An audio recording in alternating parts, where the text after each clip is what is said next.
Good morning. Good morning from Kumai, Upper Kumai, Day 3. এখন সকাল 6:55। চারিদিকে মেঘে ঢেকে গেছে।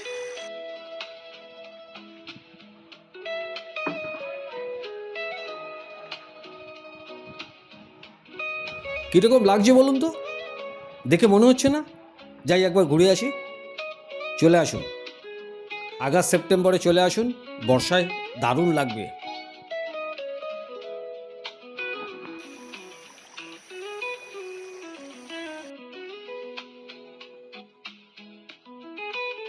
এখানে এলে অবশ্যই থাকতে হবে আপনাদের হিমালয় হোমস্টেতে। দারুণ লোকেশনে একটা হোমস্টে, হিমালয় হোমস্টে। চলে আসুন, ভাববেন পরে। আকাশটা একটু পরিষ্কার হয়েছে, চট করে হোমস্টে থেকে বেরিয়ে পড়লাম। সামনেই একটা ভিউ পয়েন্ট আছে, 0 পয়েন্ট, সেখানেই যাচ্ছে।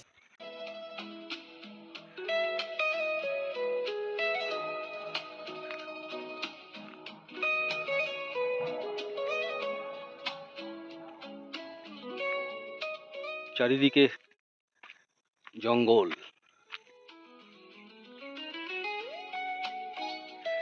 যদিও ওদিকটা পুরো মেঘে ঢেকে আছে, ভুটান দেখা যায় ওখান থেকে।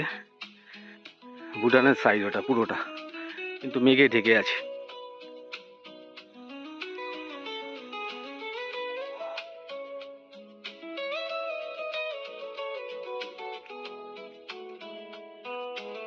যাওয়ার রাস্তাটা দেখেছেন?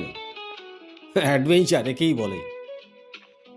রাস্তা নেই, এটা হেঁটে হেঁটে রাস্তা তৈরি হয়ে গেছে।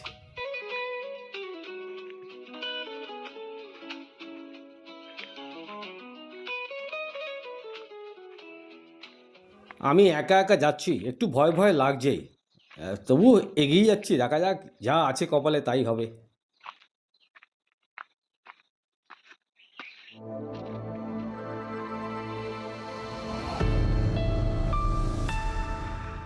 ওহ, অপূর্ব সুন্দর রাস্তাটা কিন্তু। যদি একটু বৃষ্টি হয়েছে বলে স্যাঁতস্যাঁতে হয়ে আছে। ওহ, অনেকটা যেতে হবে। চলে এলাম ভিউ পয়েন্ট, 0 পয়েন্ট।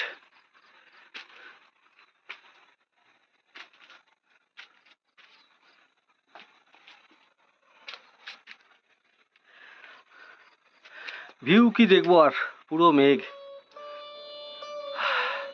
পুরো মেঘে পুরো মেঘে ঢেকে আছে। সকাল থেকেই চলছে আজকে এরকম, একবার ক্লিয়ার হচ্ছে, একবার হচ্ছে না, মেঘে ঢেকে আছে পুরো। ফিরে এলাম হোমস্টেতে। ব্রেকফাস্ট করব বলেছি, একটু বেলা করে ব্রেকফাস্ট করব। আজকেই তো এখান থেকে রওনা দেবো কলকাতার উদ্দেশ্যে, 1:01 নাগাদ।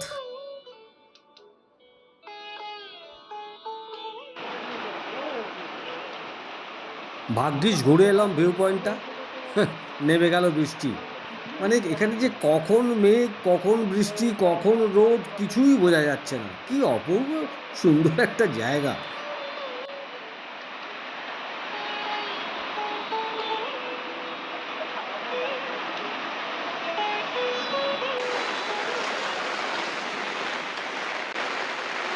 হয়তো জীবনে অনেক জায়গায় ঘুরেছেন, এখানে আসেননি, একবার আসুন।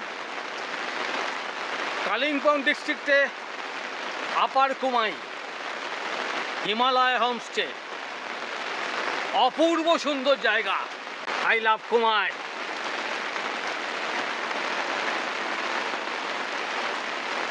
ফ্যান্টাস্টিক, টপ ক্লাস, একদম টপ ক্লাস। কি লাগছে বলুন তো?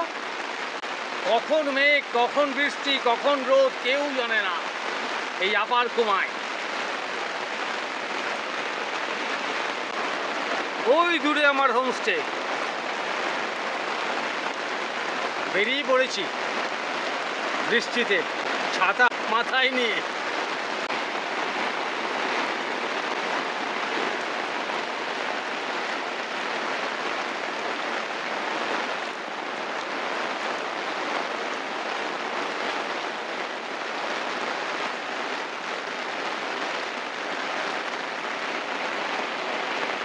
আহা কি আনন্দ আকাশে বাতাসে, যাকে শাকে পাখি ডাকে, কত শোভা চারিপাশে, আহা কি আনন্দ আকাশে বাতাসে।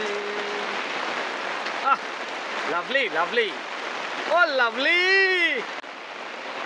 আমি এই মুহূর্তে বসে আছি কুমাই। কুমাই হচ্ছে কালিম্পং জেলার একটা পাহাড়ি গ্রাম। সমুদ্রপৃষ্ঠ থেকে 3000 ফুট উচ্চতায় অবস্থিত এই কুমাই। আপার কুমাইয়ে বসে আছি হিমালয় হোমস্টেতে। আমার সামনে এই হোমস্টের কর্ণধার সৌমিক বসে আছে। আমি ওর সঙ্গে দুটো কথা বলে নিই, চলুন আপনাদেরও দেখাই। নমস্কার। নমস্কার সৌমিক। আমি তোমাকে তুমিই বলি। একদম একদম। সুদূর কলকাতা থেকে এই এত উচ্চতায় একটা সুন্দর পাহাড়ি গ্রামে হোমস্টে করার পরিকল্পনা কিভাবে এলো মাথায়? মানে অ্যাকচুয়ালি আমি পাহাড় ঘুরতে ভালোবাসতাম আগে থেকে, বহুবার এসেছি নর্থ বেঙ্গল। এখানে যদি আমরা এসে কিছু করি, আমারও একটা নতুন ব্যবসা হবে, তার সাথে হোমস্টেটা থাকা মানে আমি এখানে সবসময় থাকবো, মানে আমার জীবনটাও পাহাড়ি জীবন হবে। আর এটা আমার ছোটবেলা থেকেই ভালো লাগে যে পাহাড়ে এদের মতো করে একটু থাকবো, কারণ এটা কলকাতার থেকে সম্পূর্ণ ডিফারেন্ট, একদম টোটালটাই পার্থক্য। ওই জীবনটা আলাদা, এই জীবনটা আলাদা। ওটা মানে চার দেয়ালের মধ্যে বদ্ধ একটা জীবন, আর এটা সম্পূর্ণ খোলামেলা। একদম খোলা। মানে মোটামুটি আমার হোমস্টে থেকে যে ডিস্টেন্সে ঘর আছে, কলকাতায় এইটুকুনি জায়গার মধ্যে কয়েক হাজার মানুষের বসবাস। একদমই তাই, একদমই তাই। তাই সেই শান্তিটা, প্রাকৃতিক শান্তিটা এখানে প্রচুর, যেটা আমাকে সব থেকে বেশি মুগ্ধ করেছে এই হোমস্টেটা নেওয়ার জন্য। বাকি শুধু যে সেটার জন্য তাও বলবো না, ব্যবসারও একটা ছোটখাটো জায়গা হয়েছে। আর ব্যবসার জায়গাটা আমি ওরকম ভাবেই তৈরি করেছি যেটা আমার ব্যবসা হওয়ার থেকে বেশি মানুষ যেন ভালো পরিষেবা পায়। ঠিক ঠিক। আমি যখন আমাদের কলকাতার কোনো গেস্ট আসে এখানে, তাদের অনেক কিছু প্রবলেম থাকে, যেমন তারা ঠিক টাইমে ডিনার করতে পারে না। এখানকার হোমস্টে একটা টাইমিং আছে 8টা, তো আমার এখানে 12টাও সেটা কোনো টাইমিং নয়। আমি মনে করি সবাই আনন্দ করতে এসছে, আনন্দ দিন আনন্দ করে থাকবে, আনন্দ করে কাটাবে, একদম, এবং একটা ভালো অভিজ্ঞতা দিয়ে ফিরে যাবে। একদমই তাই। এই কারণে এখন আপনাদের আশীর্বাদে আসছে টুকটাক গেস্ট, বেশ যারাই আসছে আমাদের পরিবারের দুদিনের জন্য সদস্য হয়ে যাচ্ছে। আমরা চেষ্টা করছি সেই পরিবারের দুদিনের সদস্যটাকে সারা জীবন রাখার, কারণ যখন আজকে আমাদের আপার কুমাই, আই লাভ কুমাইয়ের সামনে আমাদের হোমস্টে আছে, তো ভবিষ্যতে আমরা অন্য জায়গাতেও চেষ্টা করব নেওয়ার কিছু, তখনও যেন তাদেরকে বলতে পারি অবশ্যই আপনারা আবার আসুন আমাদের এখানে, কিরকম লেগেছিল। তা তারা যখন এই আগের ব্যবহারটা মনে রাখবে, তখন আশা করি আবার আসবে এখানে। কবে থেকে শুরু করলে এটা? এই মোটামুটি 5 মান্থ রানিং। আচ্ছা, তার মানে এখনো উইন্টার সিজনটা তুমি পাওনি? না, আমি এখনো পাইনি। আর এই সামনেই আসছে, আসছে 2-3 মাস বাদে। ওটা আমার জন্য আপকামিং। একদমই একদমই তাই। ওখান থেকেই বুঝতে পারবে যে ফিডব্যাক কিরকম পাচ্ছ না পাচ্ছ, একদম, ভবিষ্যতে একদম। আরো কি পরিকল্পনা আছে, অন্য জায়গায় কোনো হোমস্টে নেওয়ার পরিকল্পনা থাকতেও পারে। ওইটা আমাকে দেখতেই হবে, হ্যাঁ, ওই সময়টা দেখতে সময়টা হবে। দেখতে হবে একটুখানি। আচ্ছা, খুব ভালো লাগলো তোমার সঙ্গে আলাপ হয়ে, কথা বলে, তোমার কাছে থেকে। ভবিষ্যতে আমিও আমার পরিচিত লোকেদের নিশ্চয়ই বলবো। একদম। আমিও ঘুরে বেড়াই বিভিন্ন জায়গায়, বিভিন্ন হোমস্টেতে থাকি, হোটেলেও থাকি। যাই হোক, খুব ভালো লাগলো এখানে এসে। একদম, আবার আসবেন। নিশ্চয়ই নিশ্চয়ই নিশ্চয়ই। এবং সবাইকে বলবো যে এরকম একটা জায়গায়, একটা এই পরিবেশে আমি ছিলাম। ঠিক আছে, ধন্যবাদ। এখন সময় 12টা, চলে এলো ব্রেকফাস্ট। আজকে শেষ দিনে একটু স্পেশাল ব্রেকফাস্ট, লুচি, আলু ছেচকি, এই দিয়েই খাবো আজকে, খেয়ে বেরিয়ে পড়বো। আকাশ কিন্তু মেঘাচ্ছন্নই।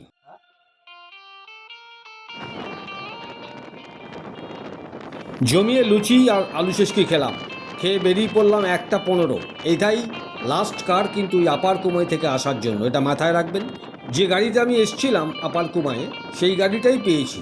যাচ্ছি এখন মালবাজার বাস স্ট্যান্ডে, 100 টাকা ভাড়া নেবে।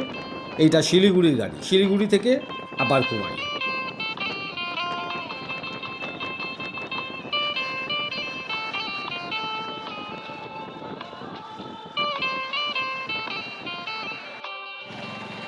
মেটেলি পেরিয়ে চলে এলাম চালসা মোড়। এবার রাইট টার্ন নেব, রাইট টার্ন নিয়ে সোজা চলে যাব মালবাজার বাস স্ট্যান্ড।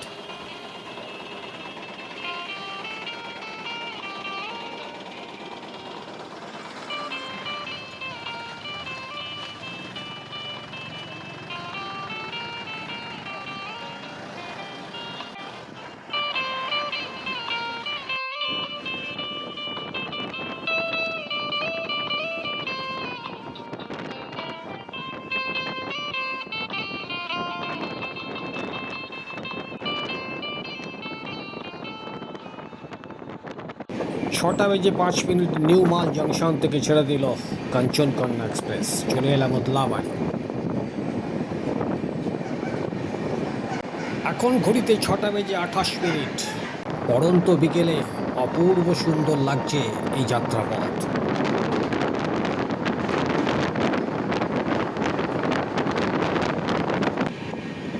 চলে এলাম বাগড়াকোট, এরপর আসবে সেবক। এখন ঘড়িতে সময় 6:33।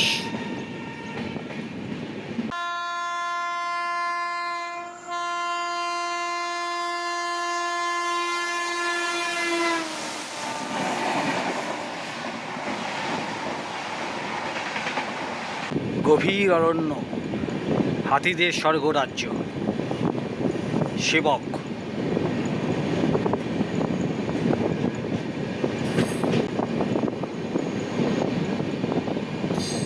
ট্রেনের স্পিড এখানে 10 কিলোমিটার/আওয়ার।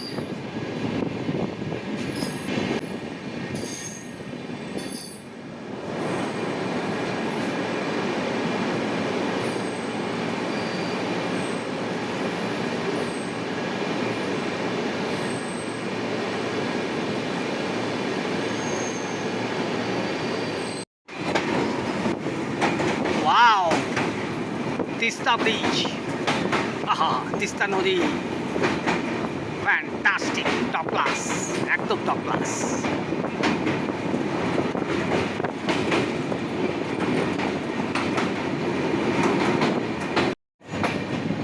এলিফ্যান্ট করিডোর ক্রস করছি।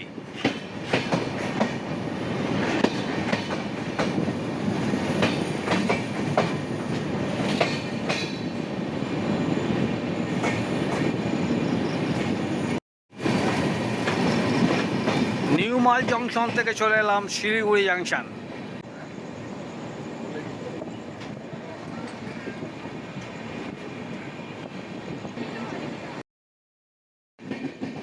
শিলিগুড়ি জংশনে 20 মিনিটের হল্ট ছিল। ঠিক 8:10 ছাড়লো শিলিগুড়ি জাংশন।